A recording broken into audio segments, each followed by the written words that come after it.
स्वागत करते हैं आपके अपने चैनल अभिषेक क्लासेस में। आज हम लोग पढ़ेंगे प्रश्नावली 1.1। तीसरा वाला क्वेश्चन है, अभाज्य गुणनखंड विधि द्वारा निम्नलिखित पूर्णांकों के एलसीएम और एचसीएफ ज्ञात कीजिए। पहला क्वेश्चन है 12, 15 और 21। तीसरे का पहला वाला क्वेश्चन है 12, 15 और 21। इसका हम लोगों को क्या करना है, अभाज्य गुणनखंड विधि से एलसीएम और एचसीएफ क्या करना है, निकालना है। ठीक, तो सबसे पहले क्या करेंगे हम लोग, 12 का गुणनखंड करेंगे, फिर 15 का, इसके बाद 21 का। सबसे पहले क्या करते हैं, 12 का गुणनखंड करेंगे, 2 से इसको काटेंगे, 2 छंग 12। ठीक, अब क्या करेंगे, 2 से इसको फिर काटेंगे, 2 तिहाई 6, फिर इसको 3 से काटेंगे, 3 एक्के 3। 15 को करेंगे, 3 पचे 15, फिर इसको 5 से काटेंगे, 5 एक्के 5। इसको काटते हैं, 3 सते 21 और 7 एक्के 7। अब हम लोगों को यहां पर लिखना है 12 बराबर 12 वाले में हम लोग क्या करना है, यही वाला जो आया है यहां लिखना है, 2 गुणे 2 गुणे 3। इसके बाद क्या है 15, 15 बराबर 3 गुणे 5, क्या लिखेंगे 3 गुणे 5। इसके बाद 21, 21 बराबर हम लोग लिखेंगे 3 गुणे 7। अब हम लोग क्या करेंगे, पहले इसका एचसीएफ निकालते हैं। एचसीएफ जब हम लोग इसका निकालेंगे, एचसीएफ में क्या लिखा जाता है, जो तीनों में, ठीक, जैसे 3 संख्या है तो क्या होना चाहिए, तीनों में वो संख्या मैच करना चाहिए। जैसे 2 यहाँ पर है, लेकिन इसमें ना तो 2 है ना तो इसमें 2 है, लेकिन इसमें क्या है 3 है, इसमें भी 3 है और इसमें भी 3 है। तीनों में क्या है, 3 है, यहां भी 3 है और यहां भी और यहां भी। तो इसका एचसीएफ क्या हो जाएगा, 3। ठीक, एचसीएफ कितना हो जाएगा, 3। अब हम लोग क्या करेंगे, एलसीएम, एलसीएम जब निकालेंगे, जो मिलेगा वो भी लिखना है और जो नहीं मिलेगा हम लोगों को वो भी लिखना है। तो यहाँ क्या है, 2 और 2, पहले इसको लिख लेते हैं, 2 गुणे 2। इसके बाद 3 जो था, तीनों मैच किया था, तो यहां से कितना लिखेंगे, केवल एक बार ही हम लोगों को 3 लिखना है। इसके बाद क्या लिखना है, 5, और इसके बाद क्या लिखेंगे, ये 7। अब इसका क्या करना है, गुणा करना है। जब हम लोग गुणा करेंगे, 2 दूना 4, 4 तिहाई कितना हो जाएगा, 12, 12 में 5 का गुणा करेंगे कितना हो जाएगा, 60। यहां तक हम लोग गुणा कर लिए, कितना आ गया, 60। 60 का जब 7 में गुणा करेंगे तो कितना हो जाएगा, 420। यही हम लोगों का क्या हो जाएगा, आंसर। एलसीएम का ये वाला आंसर हो जाएगा और एचसीएफ क्या हो जाएगा, ये वाला। इसके बाद दूसरा वाला क्वेश्चन है 17, 23, 29। दूसरा वाला है 17, 23 और 29। पहले सबसे पहले क्या लिखेंगे, 17। 17 का जब गुणनखंड करेंगे क्या आएगा, केवल 17। 23 का क्या आएगा, 23 ही आएगा। 29 का क्या आएगा, 29 ही आएगा। ये क्या है, ये अभाज्य संख्या है, ये किसी से कटेगा नहीं। जितनी भी संख्या है ये खुद से कटेगा और किससे कटेगा, 1 से। तो इसका एचसीएफ क्या होगा, एच सी यब बराबर, यहाँ पर यहाँ 17 है, लेकिन इन दोनों में क्या है 17 नहीं है। ठीक, यहाँ 23 है, ऊपर वाले में भी क्या है 23 नहीं है, ना तो नीचे वाले में। जब कोई नहीं मैच करेगा, नहीं मिलेगा तीनों में, तो हम लोगों को क्या करना है, एचसीएफ कितना हो जाएगा 1। ये इसका एचसीएफ हो गया। एलसीएम में हम लोगों को क्या लिखना है, एलसीएम बराबर लिखना है 17 गुणे 23 गुणे 29। ठीक, 17 में क्या करेंगे, पहले 3 का गुणा करते हैं। 17 त्रिक कितना हो जाएगा 51। 51 का कितना होगा 1 और हासिल कितना लगेगा 5। 17 दूना 34, 17 दूना कितना हो जाएगा 34। 34 में 5 जोड़ देंगे कितना हो जाएगा 39।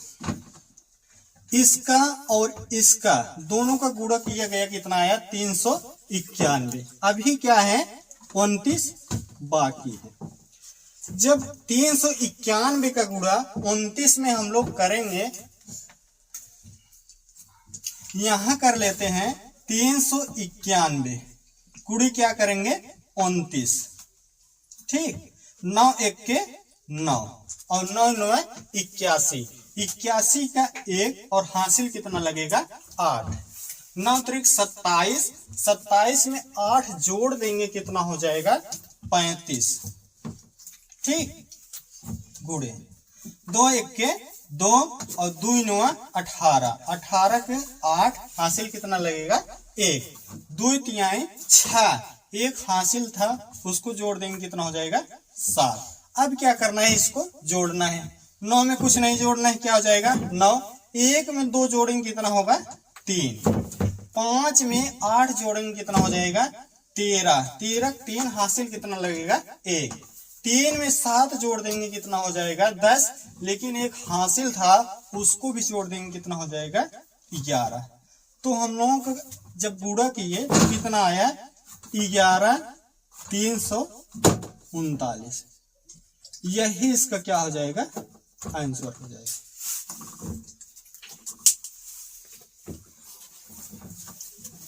तीसरा वाला क्वेश्चन है 8 9 और 25।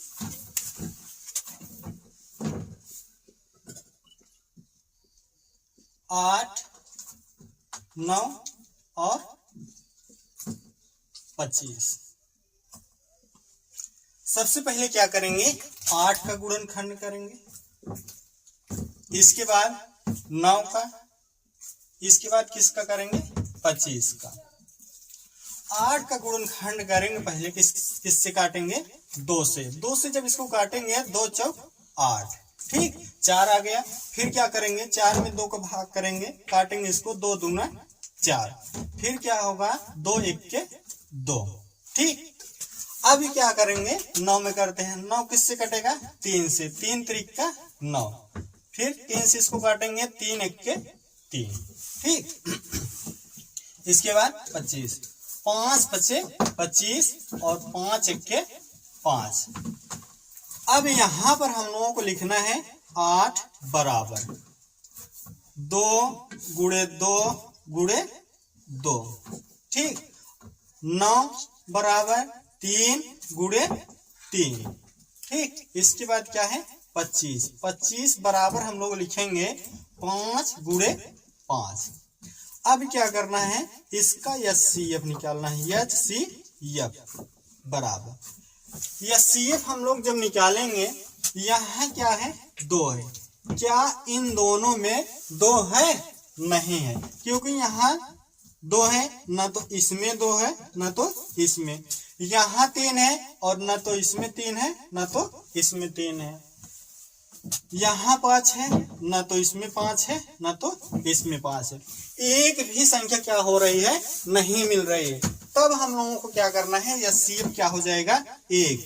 जब कोई संख्या नहीं मिलेगी तब वहां पर एचसीएफ कितना होगा 1। इसके बाद क्या लिखना है एलसीएम। एलसीएम बराबर एलसीएम में क्या लिखना है, जो संख्या मैच करेगी उसको भी लिखना है और जो नहीं मिलेगी उसको भी क्या करना है हम लोगों को लिखना है। तो क्या करते हैं, पहले इसको लिख लेते हैं 2 गुणे 2 गुणे 2।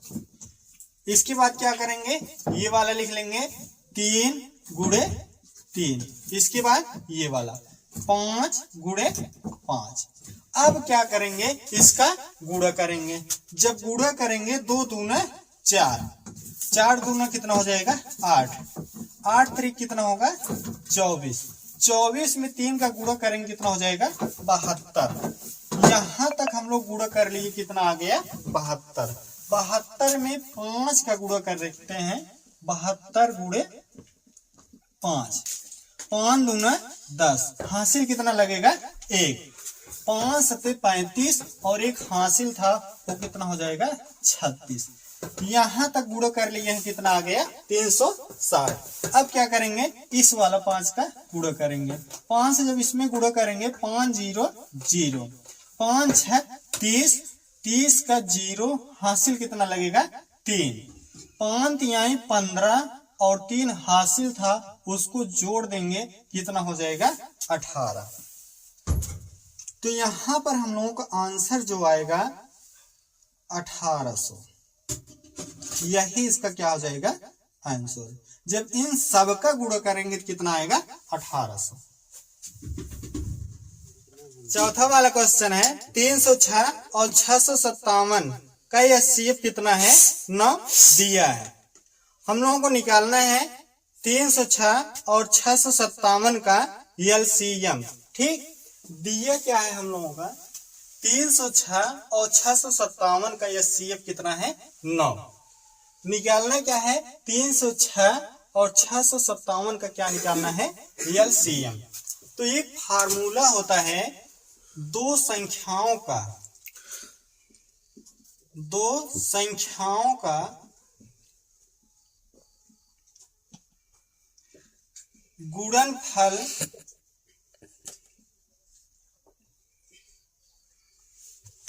बराबर एचसीएफ गुणे एलसीएम। दो संख्या कौन कौन सी हैं, पहले है 306 और दूसरी क्या है 657। इसका क्या करना है, हम लोगों को गुणा करना है। 306 गुणे 657 बराबर एचसीएफ कितना है 9। यहां पर क्या है एचसीएफ दिया गया है, तो हम लोग क्या करेंगे यहाँ 9 लिख लेंगे गुणे एलसीएम। ठीक, अब क्या करना है, हम लोगों को क्या निकालना है एलसीएम। जब एलसीएम निकालना है 9 को इधर लेकर आएंगे, क्या हो जाएगा भाग में। यहाँ क्या है ये गुणा में दिया है, इधर लेकर आ जाएंगे इक्वल टू के इधर क्या हो जाएगा भाग में। तो हो जाएगा 306 गुणे 657 बटे कितना हो जाएगा 9 बराबर एलसीएम। ठीक, अब क्या करना है 3 से इसको काटेंगे, 3 त्रिका 9, फिर 3 1 के 3, इसमें भाग करेंगे 3 0 0 और 3 दूना 6। फिर क्या होगा, ये 3 से कटेगा, इसको काटते हैं 3 1 के 3 और इसमें भाग करेंगे काटेंगे 3 त्रिका 9। यहाँ क्या होगा, एक बचेगा, 1 और 2 मिलकर कितना हो जाएगा 12। तो भाग करेंगे 3 चौक 12। ठीक, क्या बच रहा है 34 गुणे 657 बराबर एलसीएम। ठीक, अब हम लोगों को क्या करना है, इसका और इसका क्या करेंगे गुणा करेंगे। 657 गुणे 34, 7 चौक 28, हासिल कितना लगेगा 2, 4 5 20, 2 हासिल था वो कितना हो जाएगा 22, हासिल कितना लगेगा 2, 6 चौक 24 और 2 26, 3 सते 21, हासिल कितना लगेगा 2, 3 5 15, 15 2 17, 17 का 7, हासिल कितना लगेगा 1, 3 6 18, एक हासिल था जोड़ देंगे कितना हो जाएगा 19, इसको जोड़ेंगे, यहाँ क्या हो जाएगा 8, 2 में 1 जोड़ेंगे कितना हो जाएगा 3, 6 में 7 को जोड़ेंगे हो जाएगा 13। ठीक, हासिल कितना लगेगा 1, 2 में 9 को जोड़ेंगे कितना हो जाएगा 11, लेकिन एक हासिल था उसको जोड़ देंगे कितना हो जाएगा 12। अब भी हासिल कितना लगा है 1, एक हासिल और एक ये दोनों को जोड़ देंगे कितना हो जाएगा 2। तो गुणा करने पर कितना आया है 22,338 बराबर LCM। इसको हम लोग ऐसे भी लिख सकते हैं कि LCM बराबर 22,338, यही इसका क्या हो जाएगा आंसर हो जाएगा। 5वां क्वेश्चन है, जांच कीजिए कि क्या किसी प्राकृतिक संख्या n के लिए संख्या 6 घाते n अंक 0 पर समाप्त हो सकती है। ठीक, 5वें क्वेश्चन में हम लोगों को ये बताना है 6 घाते n, n क्या है एक प्राकृतिक संख्या है, n एक प्राकृतिक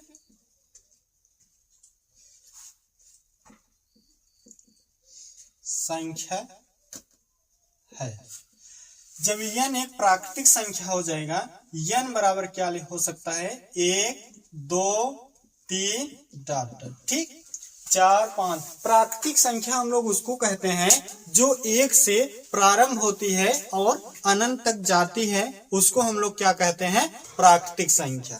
ठीक, अब हम लोग क्या करना है 6, जहां n है वहां हम लोग क्या करेंगे 1 रखेंगे। जब इसको सॉल्व करेंगे तो कितना आएगा 6।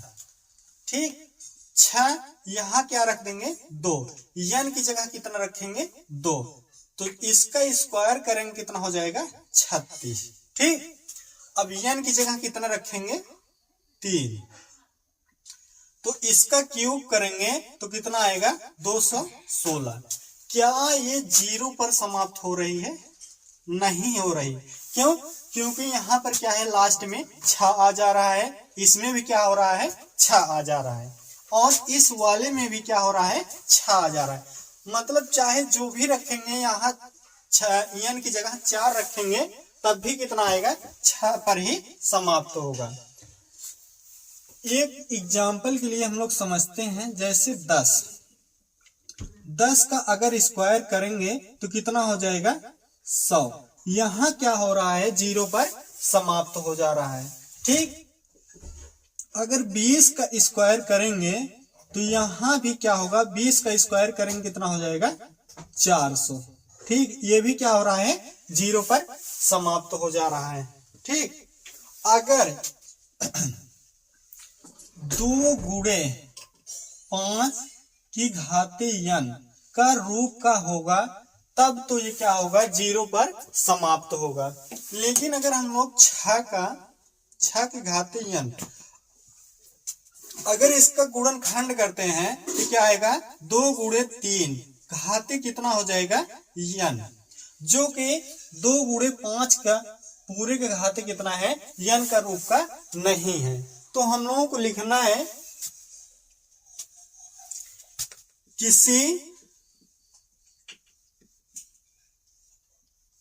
प्राकृतिक संख्या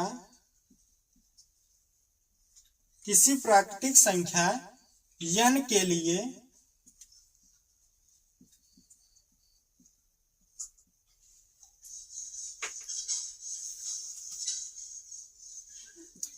लिए संख्या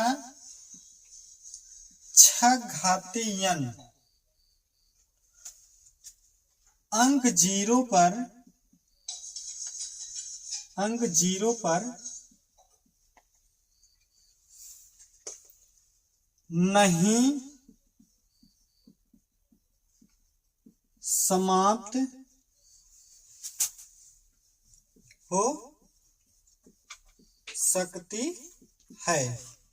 किसी प्राकृतिक संख्या n के लिए संख्या 6 घातीय n अंक 0 पर नहीं समाप्त हो सकती है, क्योंकि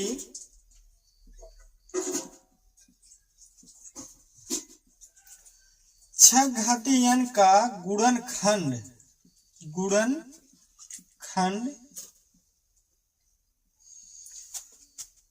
2 गुणे 5 पूरे की घातीय n का रूप 2 गुणे 5 पूरे घातीय n के रूप का